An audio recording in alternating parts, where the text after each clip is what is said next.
Welcome to Phoenix Within, our story where you can become the hero or the heroine by simply using your imagination to be a part of our tale. So, in the 10 chapters so far, we've been following Morgan, our protagonist, who you can create to be whoever you want Morgan to be. And if you haven't had a chance to join us so far, I tell this story in first person with minimal description so that everyone listening or reading when it comes to the blog can fill in the details and make the story more relevant for you. I did wake up this morning with a bit of a snuffly nose, so if I sound funny, I apologise. But I believe life should be so much more than just the usual board school, good grades, get a job, get married, family, work until you retire with some weekends and maybe 4 weeks off a year if you're lucky, retire and hopefully have enough to pay for your funeral and some nice bits for the grandkids. And this story is designed to show you an alternative way of thinking rather than constantly just doing what's always been done. So Morgan was going through a bit of a rut at the start of our story. Life just felt difficult. But then Morgan learned a few things from a webinar, some books from the library, and some seminars that they attended. Morgan got a second job and is shifting their view of their world. Life is up and down, but Morgan feels much more positive about everything. Even when they lost their job, a partner walked out and they received an eviction notice. Excuse me. Chapter 10, Morgan's ex got in touch and Morgan surprised themselves by acting very differently than usual. Usually they'd give in and go back to them, but this time they said their piece and left it at that. So the life that Morgan is carving out for themselves is much more appealing than sinking back to old families. So they made a split-second decision and they stuck. But will Morgan's mind and subconscious programming agree? Let's find out if there is any fallout from the decisions Morgan has made recently. So chapter 11, I have called An Impression of Increase. It has been a couple of weeks since that meeting with my ex and the franchise offer from the coffee shop owner. And has it been an emotional roller coaster. Everything I've learned recently is telling me that this is perfectly normal and is caused by my internal programming fighting back against the changes I'm making. But it has felt really awful and tiring at times. 1 minute I'm full of energy, raring to go, speaking to people about funding opportunities, life feeling really awesome. The next I'm physically and mentally exhausted, feeling useless and just wanting to sleep. I have received a lot of no's to funding requests I've made on my quest to build enough to buy into the coffee shop franchise. A couple of yeses, but only for small amounts and only if I manage to make the full amount up with other sources. Granted, those two amounts don't need to be paid back. So that's a start. I just need to find the other 70% of the funding from other sources. These numbers have really taken a toll on me though. My mind is berating me with all sorts of worries, doubts, and thoughts about how this is all too hard and I should just give up and keep looking for a normal job, just like everyone else. Then I fight back against myself with the fact that that option will be just as hard and probably more stressful in the long run. And then I just go round and round and round in circles between thoughts of what I want and thoughts of being realistic. Realistic is annoying. I'm using my imagination as often as possible to live in the world I want to build for myself. And living there in my mind fills me with calm, pride, and simple bliss. It feels so nice falling asleep in my bed while thinking that I'm in my new place, the apartment above the coffee shop. I've been sneaking up there to look around and familiarize myself with it as often as I can, and I've been doing as many extra shifts in the shop as possible. My bank account is growing, and I've explained my job situation to my current landlord and agreed for them to keep my deposit instead of me paying any rent until my eviction notice runs out in 3 weeks' time. This is in part due to the extra coffee shop shifts, but also due to some extra weekend and evening work at the university for their events. These events have all been really interesting, not all about mindset or productivity topics. One was about someone's theory on what killed the dinosaurs, which was quite controversial, but still very interesting. My little side hustle is also plodding along nicely. I've had a good few appointments, and my mentor is now happy for me to go it alone, so I'm not so tied with when and where I can book appointments in. A couple of these appointments have converted into sign-ups, so at the end of next month, I'll be currently bringing in an extra £750. Every little helps. I've also been attending some group meetings with my friend about their upcoming seminar. My technology passed their requirements, and it's been really interesting to see the behind-the-scenes work that goes into the webinars they do. The actual event is tomorrow evening online, and I have my backdrop all set up and my lines almost fully learnt by heart, so it sounds natural. All these things are going in the right direction, all heading towards the life I want to be living. So why does it still feel so bad? I keep getting the thoughts that I will fail, and I'll end up on the street, homeless and jobless, that my newfound friends will all discard me or to get in touch as I won't be able to pay my phone bill. I respond to each with the opposite.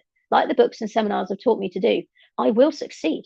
Move into the apartment above the coffee shop and boost my wages. I will keep being invited to help with their webinars and meet up in a social sense. But then the thoughts come back again. What if I fail? Jobless and homeless? And they just keep coming. No matter how many times I respond, it just continues. I think it's these thoughts that are causing the emotional roller coaster. It's almost like my inner mind wants me to just stay where I am, where things are known and feel safe. I know where I stand and I know what to expect. But things aren't known or safe. I have no idea where I stand or what to expect. So why does part of me want to stay right here? I asked my friend this when I met them for a drink yesterday afternoon. They reassured me that it's perfectly normal and referred back to what was said at the seminar. We all have inner programming, installed before we were even born, they said, and sometimes even before our parents were born. It runs down through families and is then reinforced when we are little children. For the most of us, it's the programming that the only security we have to earn our money to pay our bills is through working for someone else. It's also what is taught in schools, to study hard, get good grades, and then get a good job. But that's not the best way to live at all. That's the way the masses are told because it keeps everyone in the same little box. We need people to show others that they can choose what they want to do in life, and no one else should get a say in what they want to do with their life. When they hear it from me in my seminars or workshops, they say, it is usually the first time they've been told that. To that point, they've been told what they should do, how they should act and speak. I was really inspired by our conversation, and it helped me to make sense of why it felt so bad inside to go in a different direction to that I'd always been told to go. The example that cemented it, though, was this. My friend said, think of it this way. You are the only person that lives with you 24/7. So therefore, what anybody else isn't relevant. If you aren't happy doing what you're doing or feel that you're not being true to who you think you are, then the only person that can do anything about it is you. You can choose to go down a different path. Like C.S. Lewis said, you can't go back and change the beginning, but you can change the end by changing what you're doing right now. That was the same quote in the bookstore window that had such a profound impact on me a few months ago. The same quote that is still having the same effect on me now. Things need to change. I can't go back to where I was, and I can't stay where I am now, even if I wanted to. Yes, a lot of the reasons have been out of my control, losing my job, the eviction notice, but I could choose how I responded at those points. And if given the same choice again, I think I'd choose exactly the same way as I responded this time. Life now is interesting. It's up and down, 1 minute really hard, but the next filled with hope and new opportunities. And I wouldn't change that for the world. I get to choose what happens next. Whether I keep pushing down this road, I am walking towards the franchise, webinar hosting, the evening work at the university, or give up and look for more traditional options that everyone else would approve of. I am definitely not ready to give up yet. A ping from my phone snapped me out of my Saturday morning daydreaming. Unknown number, but the message is intriguing. It's asking for volunteers for a startup launch at my old company. There's a web link to more information, so I take a look. It looks like they're raising money and awareness for new business ventures in our area, including their own, to help people start their own businesses, and also for other businesses to support them as well. They need volunteers with waiting or hosting experience.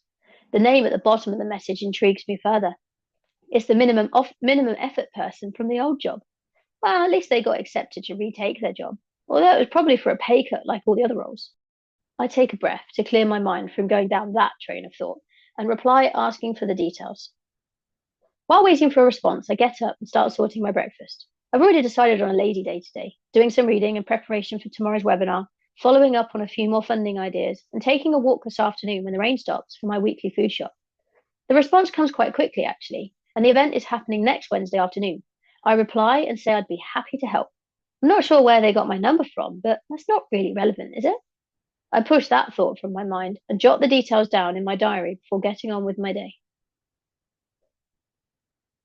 It is a good day today. Got lots done, lots of research, a few more funding applications written, whilst sitting in the apartment above the coffee shop. The owner was more than happy to grant my rather strange sounding request. I also took some photos and a video while there, had a couple of presentations for my side hustle, and video called my friend to show them the space. I suggested to them that we could hold some in-person speaking events here after I move in, and they agreed that that was an amazing idea. The thoughts are all aligning in my head and making me feel utterly at home in this space. I just wish my inner voice would back off and stop providing me with the doubts and worries that it won't happen. The more I visualize myself in this new space as franchise owner of a shop and host speaking events here, the bigger feelings when I relax too much, bombarded with all the emotions of failure. I guess the bigger I build the feelings of success, the bigger the feelings of failure will be as well, because I want this so much, and it will really hurt to not get it. I continue overriding these thoughts of failure as often as they come up. I've decided that this is what I want, and I will not let them destroy my vision. My phone pings, an email notification. So I go back to my laptop to read it.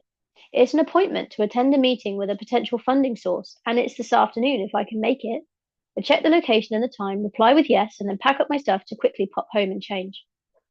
Within an hour, I'm sitting in a rather posh waiting room not far from home, my laptop and notepad in my bag with all of the details on that other people have asked for. I messed up quite a lot of the early appointments I had by not knowing the details that they wanted to know. Following those, I went back to the coffee shop owner to ask for all the details about turnover, profits, bills, etc., that I would never have thought of, and now have everything neatly laid out and very professionally looking as well. I do say so myself. I also took You Were Born Rich with me, as I didn't know how long I'd need to wait for. And the section I'm reading is talking about not worrying about the money, to only focus on the service I am giving and can give to others. The money will come my way based on the level of service I give to others, and that fact is based on a natural law of the universe, the law of cause and effect. What we give out must always come back to us in one form or another, and not always from the same source as that which we gave to in the first place. Another interesting concept. And my mind jumps straight to the Wednesday night event where I'm helping with the hosting of the meeting at my old company. That is purely as a volunteer. I'm not expecting to get paid. And the only reason I'm going is to help them and also mingle with other business owners to see what can rub off on me. My thoughts are interrupted as my name is said, and a well-dressed person approaches me with their hand outstretched. I recognize them, but can't pin from where at the moment. Standing, I take their hand, and shake it confidently. They motion for me to follow them to a nearby meeting room, offer me a drink from the machine in the corner of the room, and we chat while the machine does its thing. We actually met at the seminar a few weeks ago. I knew I recognized them and tell them so. They say that they did some further research on me when they received my application for funding because they were impressed by the way I wrote my covering letter and how to the point I was for what I wanted. This is how they found out that we had met at the seminar.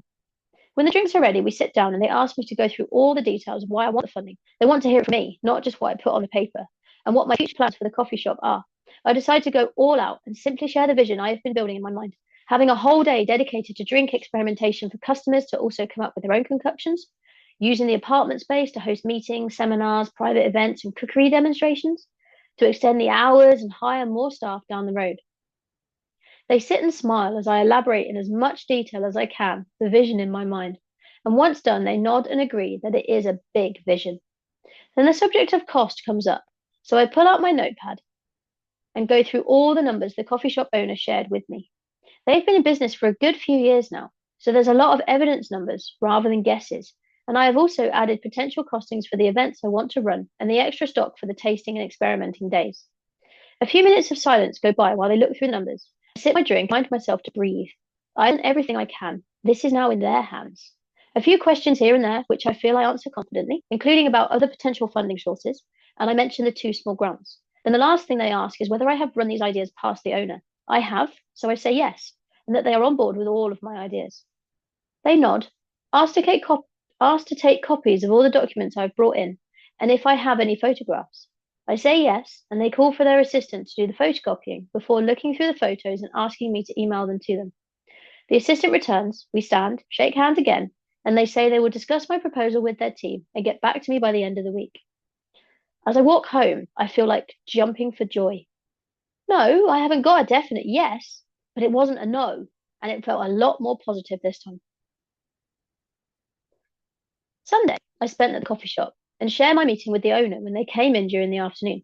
They agree it definitely sounded promising, and in the evening, it is time to be the host of my friend's webinar.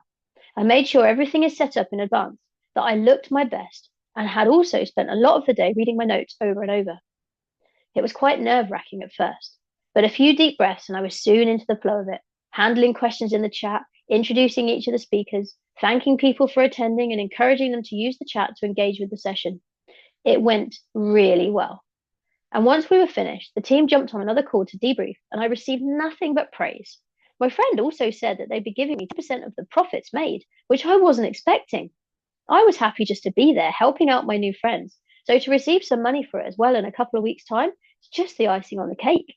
Ask if there is anything else I can do to help, and I'm given the login details for the group email address to help with answering queries and helping potential customers get the answers they need. There is a document with a lot of the frequently asked questions on, which I can use to copy and paste answers from. And if there are some questions I can't answer, then I can simply acknowledge the sender and pass their questions to one of the team to look at. I feel really privileged to be a part of this group, and a thought popped into my head. You receive based on what you give. I have no idea how much money is coming my way in a couple of weeks. Depends on the sales of the program we were selling, but it does prove that you receive based on the service you give. Monday through Wednesday are my usual cleaning and coffee shop routines, checking my emails regularly to see if I have a response from the meeting I had on Saturday, and also responding to questions in my friend's email box when I get a chance to. Wednesday after my cleaning shift, I head over to my old company building. It feels strange going back there, but equally it feels quite empowering. I press the buzzer to be let in and head over to the main area where a few others are gathered. I recognize a few and say hello, asking how they've been and what they're up to now. I applied for and got news with this new company, Bob being one of them, and a couple had moved on to do other things like I had. I keep my information short and sweet, working a couple of jobs and really loving life. Minimum effort person approaches me, welcomes me, and thanks me for my help, and then shows us what we are needed for and the layout of the event. They're expecting between 50 and 70 people from a variety of backgrounds. Some entrepreneurs looking for funding, some CEOs looking at sponsoring or buying into businesses, and some just coming to network and say congratulations on the new business. The main focus, though, is to celebrate the new business, the one that bought and closed the one I work for, and to share its vision for the future.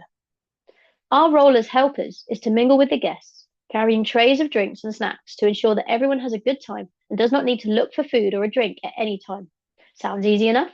Be welcoming, smile, mingle, and ensure the drinks and food are flowing. I can do that.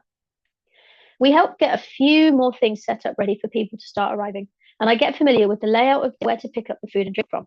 People start arriving about an hour later, and the event starts filling up quite quickly.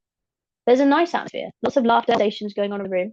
I mingle as I was told to, offering drinks 1 minute and switching to a tray of food the next. Just finger food, really, small nibbles that all look amazing. Once people are in and settled, the new owner calls for everyone's attention and thanks them for being there. They give their speech about their vision for the company to massive rounds of applause, and then encourage everyone to fill in their details on the forms around the room and to mingle with the other guests. The whole event is a huge success, and shortly after the speeches, I get a tap on the shoulder and turn around to see the person from the funding meeting on Saturday. They say it's nice to see me here and ask what I'm doing. I tell the truth, simply helping out some old work colleagues, and they smile and simply say that I should have it in writing tomorrow, but they wanted to tell me first. My funding application has been approved. They are willing to give me the full amount, the 70% that I needed, and all they want in return is to be able to use the apartment space for various meetings and get-togethers when it is available. They will pay for food and drinks at their events, but not the room hire. Of course, that is absolutely fine with me. I shake their hand and we go our separate ways so they can mingle and I can refill the tray. I am literally ready to burst with excitement. I find minimum effort person and ask for a quick 10-minute break and then head to the bathrooms to get my excitement out so I can stop shaking.